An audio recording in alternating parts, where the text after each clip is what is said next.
Hello，大家好，我係 Muse。今日咧同大家分享一下咧，到底大家不停咁練習，係咪代表你嘅作品就會越嚟越好呢？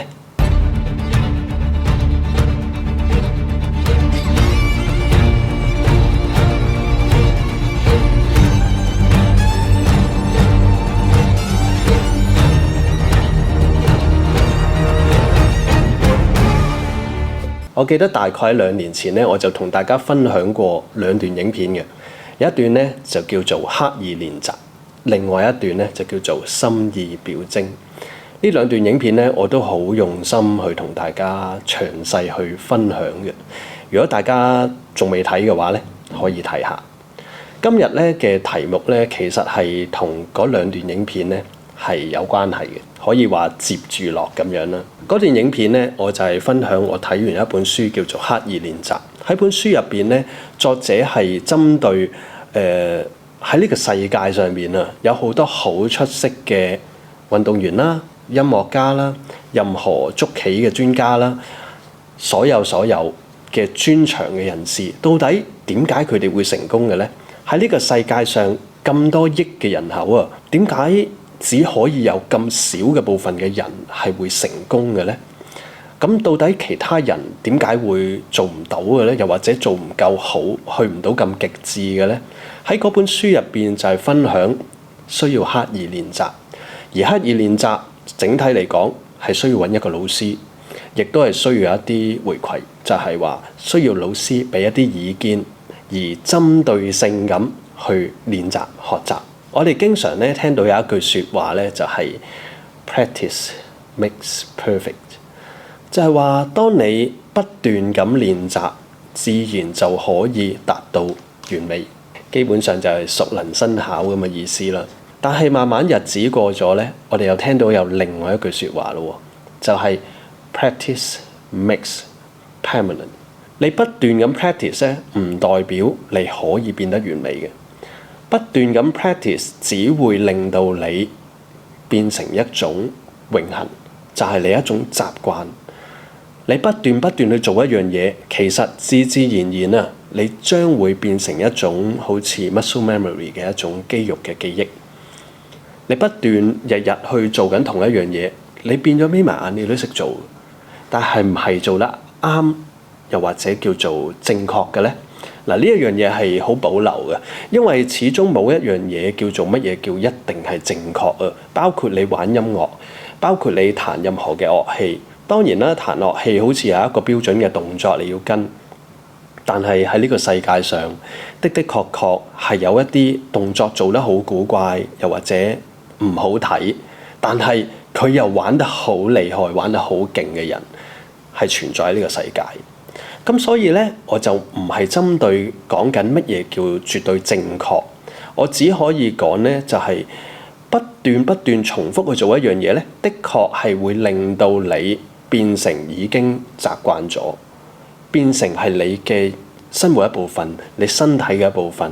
但係係唔係持之以恆，你就係會變得做得好咧？其實啊，絕對唔係嘅。只有你按住一個正確嘅方向，又或者指引咧，叫做有一個理想嘅指引，去引導你去持之以恆咁樣去練習，你先會達到一個理想嘅結果嘅。有好多朋友咧，可能係純粹自學啦，其實 Muse 都係自學。好多朋友都係自學，喺網上面自己睇、自己聽，睇完就當學識咗噶啦。又或者睇咗少少示範，就當自己了解咗噶啦。因為佢根本冇上過一課，所以佢一直以嚟都係覺得自己已經係理解咗。咁亦都係喺自己嘅公餘嘅時間不斷去練習啦，好勤力去練習。但係咁樣係咪代表你練多1-2年、2-3年，你自然就會做好，甚至係做到你心目中嘅目標呢？其實可以講呢，呢個可能性只能夠係少於一半嘅，我認為，因為你有一大半嘅機會係冇按住一個正確嘅思維或者邏輯而去做嘅，你只能夠睇住一個表面嘅可能一個online 嘅 tutorial 或者一個 YouTube 嘅免費示範咁樣，你就不斷跟住去試，你可能試到少少嘢，但係可能不完全正確嘅。咁但係你不斷去做嘅時候咧，呢樣嘢變成你嘅習慣，往往你就會棘住咗喺呢一度，去到某一個位置你冇辦法再突破，因為你根本係已經困住咗喺嗰個位置裏邊，而冇一個導師又或者一個可以指點你嘅人去俾到一個意見你。世界上啊，尖端嘅人佢就係持續向住一個目標一個方向去做，而佢持續係有人去提供意見俾佢啦，甚至係教導佢嘅。我諗呢個世界唔算係會好多人咁樣做，當然一定有，例如有好多家長係持續係俾佢嘅仔女繼續係向住某一種樂器啦、某一種專長啦，不斷去攻讀佢不斷去學習。不斷去學習，佢嗰種學習係認認真真嘅學習，係持續性學習。嗱，呢一樣嘢咧，的確係會導致到底你有冇辦法去達到極致嘅。因為你跟隨一個老師，可以講你唔可以跟永遠嘅。你可能跟咗幾年之後，你可能需要去嘗試學習第二個導師，會唔會喺第二個導師嗰度會睇到你另一方面嘅問題，提出一啲意見俾你呢？所以咧，其實無論身邊嘅朋友又好，你嘅前輩又好，甚至去揾一個導師都好啦，其實全部都係希望佢指出你嘅問題，亦都帶出一啲新嘅知識方向俾你持續練習。所以咧，如果你持續只係不斷係喺屋企度又或者自己私下咁樣係咁練、係咁練、係咁試，其實可能試咗3、5、7年，甚至超過10年，都冇乜特別嘅進步空間。但係我亦都係理解得到咧，點樣可能不斷咁揾師傅學習咧？呢個成本好高㗎喎，係咪？冇錯。我嘅意思只係你至少你係有一段時間你係持續學習。而你學習過後啊，你係需要持續向住一樣嘢去練習，而唔係今日做呢樣，聽日做嗰樣，後日做第二樣。例如好簡單啦，我哋學習人像，好似我學生咁樣學習人像。理論上佢上咗我幾堂幾個工作坊咧，嚟去，我一定係針對某一啲嘢去教嘅。到底有幾多學生啊，係上完課之後有針對性去練習我所講過嘅嘢嘅咧？我諗係少於1/3啊，因為好多都會貪心，又或者係上課嘅時候，咦，呢啲好似我都知地㗎咯喎，理論上好似學咗啦，但係咧佢冇實踐出嚟，佢繼續去影佢自己嘅嘢，又或者繼續去挑戰一啲更高嘅題材主題，又或者一個拍攝嘅技巧。我覺得呢一個係一個問題嚟嘅，針對性練習呢一樣嘢先係最重要。就算有一個導師喺你面前講咗俾你聽都好啦，到底你有冇按住嗰個方向去練習呢？練習係咪1、2次就可以呢？例如好簡單啦，我教大家去影一啲半身嘅人像相，正式嘅背景嘅啫。例如你用一埲牆都可以噶啦。到底幾多人啊係持續性去做呢一樣嘢？去練習，去令到你去運用個 softbox 啦，例如你要運用一個硬光罩啊，你真係用得熟，用得感覺得到，你每一次攞上手你都做到嘅咧，應該唔係好多人。所以咧，呢一樣嘢我覺得係重要嘅，俾你有一個方向都好啦，你願唔願意持續自覺性咁去練習咧？還是你上完課之後你就話今日影呢個主題，聽日影嗰個主題，後日影嗰個主題？某程度上你冇練習過，你每一次一開始就係 action 直接去做另外一樣嘢，而唔係練習。你只不過喺你做嗰樣嘢嘅過程裏邊啊，不如試下啦，不如試下啦。其實某程度上咧，呢一個唔係練習嚟嘅。練習係一啲比較悶嘅嘢嚟嘅。我自己啊，的確，我呢幾年咧真係身痕無端端咧就走嚟玩小提琴。好明顯咧，小提琴只不過係一個興趣嚟嘅啫。咁所以咧，我的確都冇一啲即係長時間跟一個師傅。我只不過係跟過一個師傅個零月咁解，即係幾堂啦。我覺得佢講咗俾我聽嘅嘢咧，我有排練啊。所以咧，我自覺咁樣得閒又練下，得閒又練下。咁但係咧，我冇打算即係喺我而家呢個年紀去學小提琴會達到有幾極致。我淨係想做到一啲有滿足感嘅嘢，我就可以好享受噶啦。我今日咧喺 Facebook 咧亦都係 post 咗呢一個題目出嚟嘅。咁我見到有唔同嘅朋友咧都有一啲留言，咁我見到阿的咧就留言，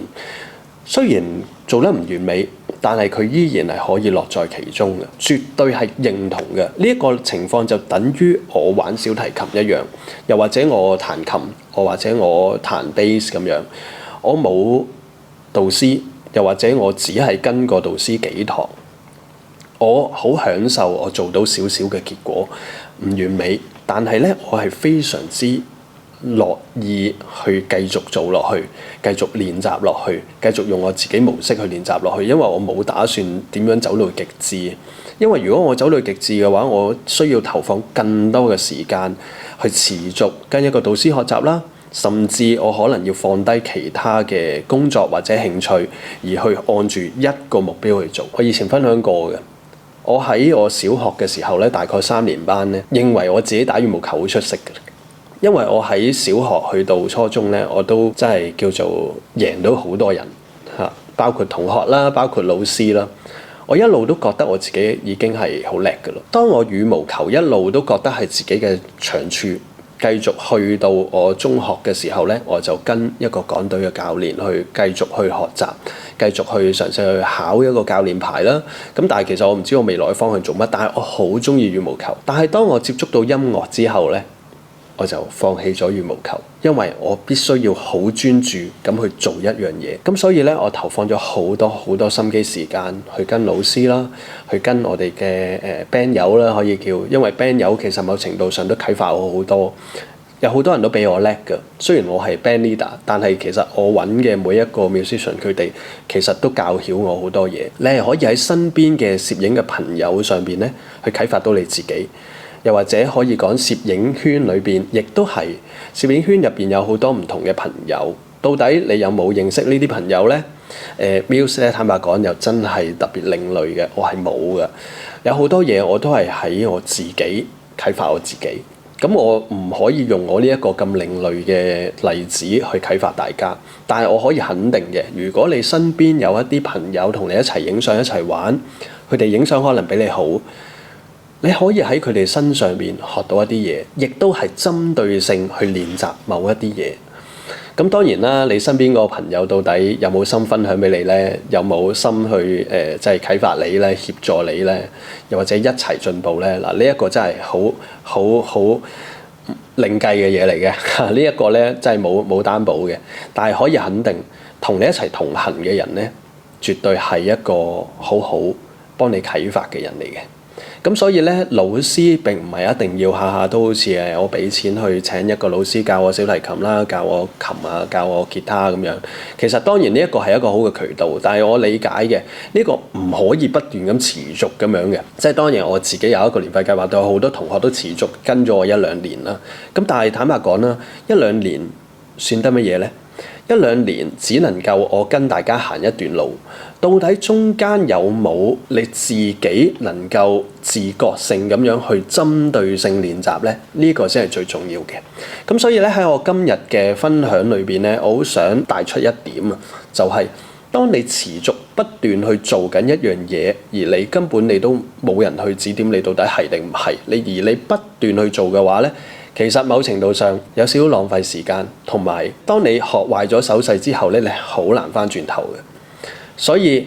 如果小提琴我學到某一個位，我自覺性我感覺得到我自己有啲咩問題，我會主動去揾老師。呢個係我咁多年嚟學任何嘢咧，我自覺性嘅，我係感覺得到某一啲嘢，跟住我先會去按住某一啲方向。但係我知道好多同學咧，好多朋友影相咧，係 sense 唔到自己到底係應該去做乜嘢，又或者我應該跟邊一個老師。咁跟咗老師之後咁點啊？其實好多同學啊，上完堂之後咧，係冇影咗一啲相去俾我睇，亦都冇問過我㗎。有好多只會即係 send 俾我睇，咁 send 俾我睇，你又唔係問我問題，我又唔會特登去講一啲意見俾你嘅。因為咧，理論上我唔係好想去批評人，因為其實無端端人哋 send 俾你都係想分享啫，係咪先？咁如果我無端端俾咗一啲意見咧，我唔係好想去即係叫做傷害到人。所以如果同學問我咧，我就真係一針見血去講俾你聽。所以其實咧，有幾多同學真係會問我咧？係有嘅，但係少嘅。所以呢一樣嘢咧，其實我覺得係會導致到大家嗰個進步時間同埋到底你有冇針對性去做呢一樣嘢，我覺得係緊要嘅。因為好多朋友可能上完堂，只不過好似上一個堂去睇一個表演，睇下你點影啊，又或者體驗下到底你點樣影出嚟啦。咁但係如果你自己唔針對性去練嘅話咧，坦白講，你唔係咁容易自己做到出嚟嘅。因為我已經教學咗好多年，我見過真係無數嘅同學，我知道好多人唔係話一定要做到同我一樣嘅，但係我知道有啲朋友係想做得類似我嘅感覺嘅，但係類似我嘅感覺係必須要按住某一種思維同判斷嘅邏輯先可以達成嘅喎。例如光圈快門咧，睇落去好簡單啦。但係如果你冇聽真我分享嘅一個思維邏輯嘅話咧，你連光圈快門壓光個設定你都唔知，你淨係顧住打燈應該係咩角度，應該用咩 modifier， 你冇辦法做到嘅。嗱，呢一樣嘢咧係的確喺咁多年裏邊我睇到嘅，所以咧喺呢一個分享裏邊，我順便想分享嘅咧就係你應該用咩方向態度去上課，因為上課我都唔希望你運吉攞咗個吉翻屋企嘅，係咪？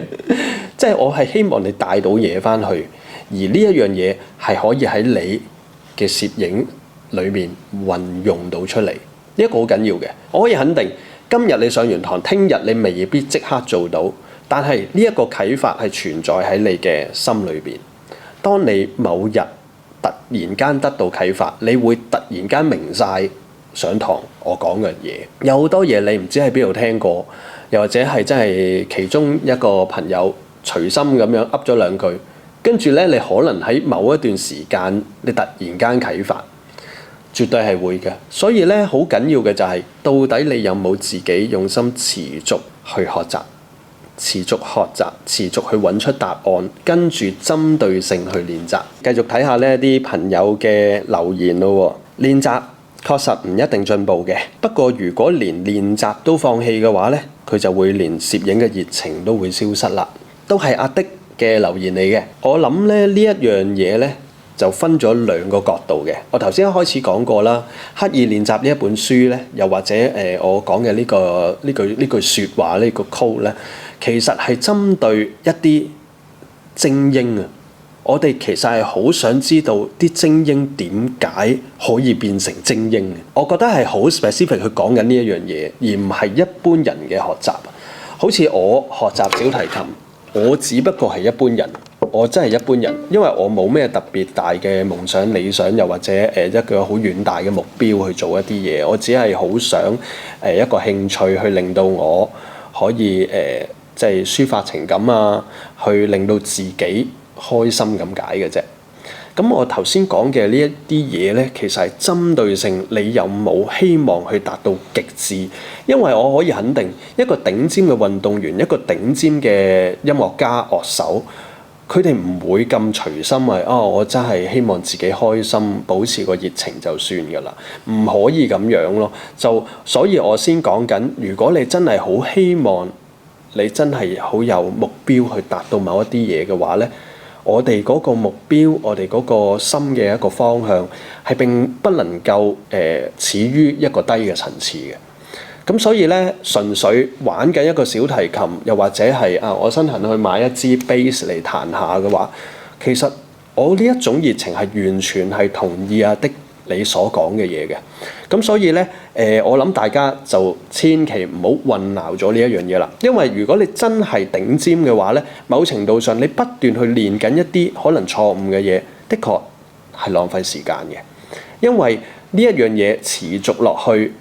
冇好處之餘咧，更加有壞處，就係你已經適應咗一個唔啱嘅動作，又或者唔啱嘅習慣，又或者你去到現場，你連睇都未睇現場嘅光線，即係測都未測嘅現場 ambient 嘅光線，你就即刻又打燈又落 modifier。嗱，呢一個咧，我唔可以講100% 啱定錯，但係如果你個邏輯係持續係咁樣嘅習慣嘅話咧，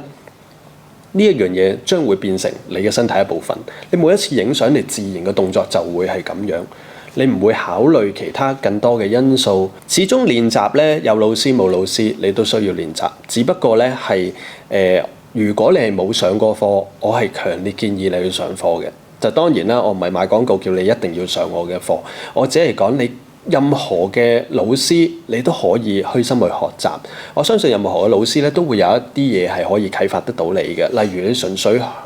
光圈快門 ISO 判斷呢一啲嘢其實有冇做好先，呢一樣嘢有冇了解清楚先，又或者純粹操控部相機啦，可以再基礎啲操控你部相機係咪真係熟呢？到底你上完堂之後，又或者你影咗幾年啦，你而家對你部相機有幾熟呢？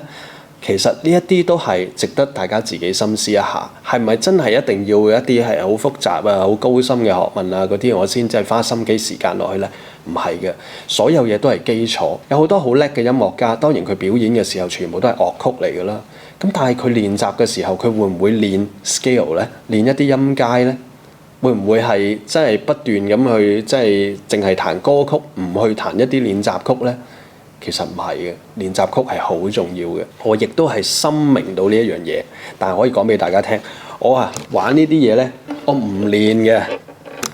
我唔練練習曲嘅。因為練習曲的確係需要我坐低花好多嘅時間，但係當我去彈一啲可能呢一啲流行歌或者一啲音樂即係叫做小品歌仔咁樣呢，我係好快咁樣自己喺度拉下拉下呢，憑我自己基本嗰個音樂嘅聲聲，我可以拉到少少嘢出嚟。但可以肯定啊，如果我咁樣做，我係永遠唔會做得極致嘅。呢個係我自己知嘅，我係自知嘅。咁所以呢，我先講俾大家聽，其實每一個人都有權去判斷任何嘢，到底呢一樣嘢對你自己有幾重要，到底你係咪真係有幾中意，同埋你係想走到有幾極致嘅位置。所以如果你真係自覺你好中意呢一樣嘢，你好想做到極致，我可以肯定你必須要停，然之後去揾出問題，去尋找你需要嘅老師去指導加意見，然之後全力去練習。我可以肯定，你可以好快超越一啲可能已經玩咗5年、10年嘅朋友。到底你嗰個啟發，你到底叮嗰一下着唔着呢？到底你係想做好呢一樣嘢啊，定係想做到就算呢？繼續落呢，就係另外一位朋友啊，佢就話無限認同啊，錯誤嘅方法呢，思維變成根深蒂固，想要更好就要接受別人嘅批評或者學習啦。只不過咧，忠言逆耳，所以大部分嘅 social media 咧都冇 dislike。的確係嘅。其實某程度上咧，冇人係中意聽人批評嘅。坦白講，真係嘅。純粹大家，如果你喺我個 post 入邊係咁留言，你話我呢樣話我嗰樣，坦白講咧，我都可以睇咗當冇睇嘅。但係永遠係有啲嘢喺度。即係你睇到嘅，你睇到人哋批評嘅，一定會個心唔舒服嘅，一定有嘅。有人嘅地方就有㗎啦。其實我覺得 social media 咧冇咗 dislike 呢一樣嘢咧，其實係好事嚟嘅。就好似 YouTube 啦，YouTube 咧以前係會 show dislike 嘅數目嘅，而家咧係你可以 dislike，但係咧佢唔會顯示出嚟，只有嗰個 user。即係只有嗰個 YouTuber 自己喺一個 system 裏邊咧，可以睇得翻到底有幾多人 dislike 呢一段影片。其實我覺得呢一個係好事嚟嘅，無論個 YouTuber 幾唔介意都好啦，佢心總會係揞住。其實我覺得呢一樣嘢係對社會係好嘅，因為如果佢真係會有好多 dislike 嘅button喺度咧，其實佢只會令到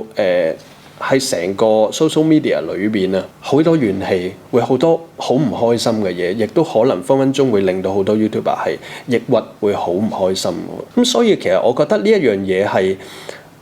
唔需要太介懷，到底係會怕人 dislike 啊定係點啊？既然而家 social media 冇呢一樣嘢，大方大膽去同大家分享，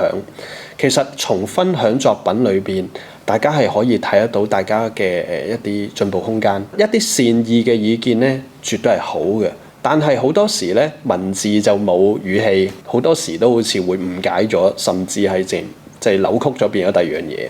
咁所以其實我覺得咧，作品係可以問